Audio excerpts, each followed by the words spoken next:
जय जोहार। छत्तीसगढ़ी प्रमुख प्रादेशिक समाचार के संग मैं संध्या तिवारी।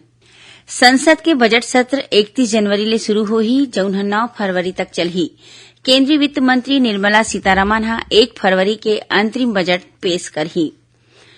राष्ट्रीय स्वच्छता सर्वेक्षण में छत्तीसगढ़ ला देश के सबले साफ सुथरा राज्य में तीसरइया पुरस्कार मिले हे।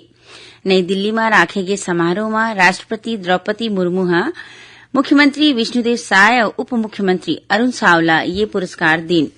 समारोह में राज्य के 5 ठिन नगरीय निकाय रायपुर, महासमुंद, कुम्हारी, आरंग और पाटन ला घलो स्वच्छ नगर के रूप में पुरस्कार दे गिस।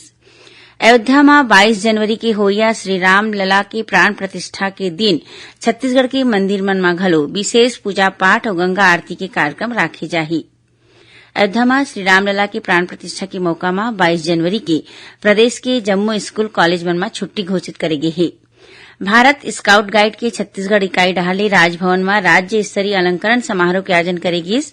समारोह में राज्यपाल विश्वभूषण हरिचंदन प्रदेश के सुघ्घर स्काउट और गाइड कैडेट मन के संगे संग रोवर और रेंजर मन ला पुरस्कार ले सम्मानित करिन। उप मुख्यमंत्री विजय शर्मा कहिने कि प्रदेश में स्व सहायता समूह ले जुड़े माई लोगिन मन ला स्वरोजगार ले जोड़े बर राष्ट्रीय ग्रामीण आजीविका मिशन के तहत विशेष अभियान चलाए जाही। प्रदेश कांग्रेस प्रभारी सचिन पायलट कहिने कि कांग्रेस के पूर्व राष्ट्रीय अध्यक्ष राहुल गांधी डहार ले मणिपुर ले शुरू करैया भारत जोड़ो न्याय यात्रा में प्रदेश कांग्रेस के बड़का नेता और पदाधिकारी मन घलो शामिल हुई। ओमन कहिने कि ये यात्रा देश के वंचित समुदाय ला उखर अधिकार के न्याय दिवाए बर शुरू करे जावत हे। एखर पहली ओमन रायपुर के राजीव भवन में पार्टी पदाधिकारी की बैठका घलो लीन। स्वामी विवेकानंद के जयंती काली देशभर में राष्ट्रीय युवा दिवस के रूप में मनाए जाही। ये मौका में मुख्यमंत्री विष्णुदेव साय प्रदेशवासी मन ला शुभकामना दीन हे। और प्रदेश में एक घाव फिर जाड़ बाढ़ी। मौसम विभाग के मुताबिक प्रदेश में आज ले उत्तरी हवा चलत हे। एखर सेती न्यूनतम तापमान में 3 ले 4 डिग्री सेल्सियस की कमी आए के आसार हवय।